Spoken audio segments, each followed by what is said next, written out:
federal budget signed into law on July 4th included significant cuts to Medicaid, with devastating impacts to patients and hospitals.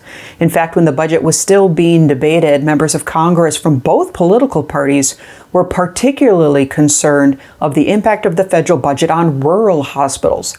Therefore, just before the budget passed, the Senate introduced a $50 billion fund to help rural hospitals in the form of a Rural Health Transformation Fund, also called a Rural Health Fund.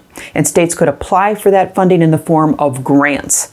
Half of the money, about $25 billion of it, is to be distributed by the Centers for Medicare and Medicaid Services equally among all states with an approved application, seemingly regardless of the rural population or number of rural hospitals in that state.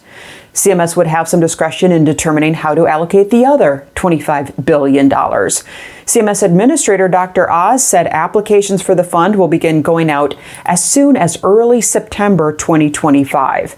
And states can apply to use the funds in a variety of ways to promote care interventions, pay for healthcare services, expand the rural health workforce, or provide technical assistance with system transformation.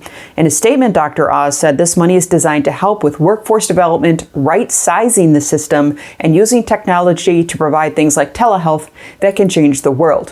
Others say this fund doesn't go far enough to even make up for the cuts in the budget to Medicaid.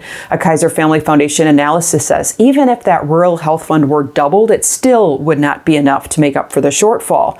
Federal Medicaid spending in rural areas is estimated to decline by $155 billion. And overall, the $50 billion Rural Health Transformation Fund could only offset about 5% of the total estimated cuts to Medicaid spending over the next 10 years. Not accounting for other revenue losses. And that fund is temporary. You can read more on the Rural Health Transformation Fund. We link to resources in the description below.